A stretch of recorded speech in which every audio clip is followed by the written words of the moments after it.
მოგესალმებით დამსწრე საზოგადოებო, ძვირფასო ექსპერტებო, ტელემაყურებლებო. მე ვარ ანიკო პალიაშვილი, ერთიანი ნაციონალური მოძრაობის ახალგაზრდული ფრთის წევრი. შევეცდებით წარმოგიდგინოთ ჩვენი გუნდის ხედვა და კონკრეტული ნაბიჯები თუ როგორ შეიძლება პრობლემები იქნას აღმოფხვრილი პენიტენციალურ სისტემაში, თუმცა მანამდე უერთების ამ ძიმარს და ჩემი გუნდის სახელით მინდა მიუსამძიმრო ჰელმანდის პროვინციაში ჩვენი გმირი ბიჭების ოჯახებს. ახლა კი დავუბრუნდებით დღევანდელ თემას და დავიწყებ კონკრეტული პრობლემების აღწერით. დღესდღეობის პენიტენციალურ სისტემაში მრავლად გვხვდება ის პრობლემები, რომლებიც 2004 წელს იყო. და ამ პრობლემების ჩამოყალიბებას დავიწყებ ახლა მე. პირველი, დაუფიქრებელი და ფართომასშტაბიანი ამნისტია, რომელმაც გამოიწვია ქვეყანაში კრიმინალის გაზრდა. ბოლო დროს მომხდარი დანაშაულებების დიდი ნაწილი სწორედ იმ ადამიანების მიერ არის ჩადენილი, რომლებიც ამნისტიის შედეგად განთავისუფლდნენ. მეორე, ციხიდან პატიმრის ზარი პრემიერ-მინისტრს სწორედ ამ ტელევიზიის პირდაპირ ეთერში. პატიმრებს საშუალება აქვთ მობილური ტელეფონებით კონტაქტი ჰქონდეთ გარის სამყაროსთან, სწორედ ამის გამო ჩნდება გონივრული ეჭვი, რომ ციხეებში კვლავ დაბრუნდება გარის სამყაროზე კონტროლი.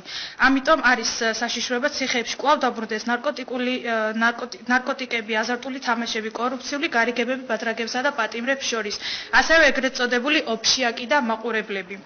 არსებობს ფაქტი, რომ ქვეყანაში დაბრუნდა ეგრეთ წოდებული ვაზვრატის საკითხი, რაც ითვალისწინებს გარის სამყაროდან პატიმრებთან გარიგებაში შესვლას. დარჩენილ პატიმრებს შორის ვერ ხერხდება წესრიგის დამყარება. პატიმრები შეურაცხყოფას აყენებენ ციხის თანამშრომლებს და ბადრაგებს, რასაც ადასტურებს 2 დღის წინ მომხდარი ფაქტი, როდესაც გაიფიცნენ მერვე საპყრობილებს თანამშრომლები, რომლებიც ითხოვდნენ ციხეში წესრიგის დამყარებას. და ბოლოს, განსაკუთრებით შემაშფოთებელია მინისტრის განცხადება, ციტირებას მოვახდენ, არ შეიძლება ამხელა ციხეების ემართო, თუ ბაჩოს მეთოდებს არ გამოიყენებ. ან მეორე განცხადება, ციხეები უნდა მართო ან ახალაიას მეთოდით, ან მაყურებლების მეთოდით. ჩვენ ვემიჯნებით ყოველგვარ არაჰუმანურ მეთოდს ციხის მართვისა, ვაღიარებთ იმ შეცდომას, რაც უკავშირდება პატიმრების წამების ცნობილ შემთხვევას და ეს კონკრეტული ფაქტი მიგვაჩნია სისტემურ ხარვეზად. თუმცა ამის გამო ვფიქრობთ, რომ არ უნდა მოხდეს სისტემის ჩამოშლა, რომელიც 9 წლის მანძილზე შენდებოდა. ახლა კი გთავაზობთ ჩვენ ხედვას, თუ როგორ შეიძლება მოგვარდეს არსებული პრობლემები.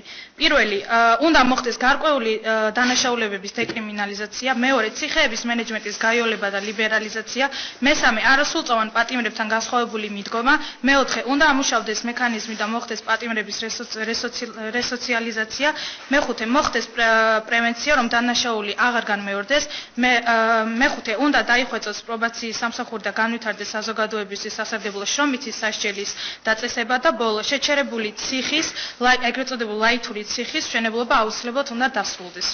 ბოლოს მოკლედ შეგახსენებთ რეფორმების შესახებ, რაც ბოლოს 9 წლის მანძილზე ხორციელდებოდა. 2004 წლამდე კრიმინალური ავტორიტეტები მართავდა ციხეს, 2004 წელს კი განხორციელდა ძალიან მნიშვნელოვანი ჯანდაცვის სისტემა, რომლის მიხედვითაც ბიუჯეტი გაიზარდა 60-ჯერ. ეს იყო ძირითადად რისი თქმაც მინდოდა. მადლობთ ყურადღებისთვის.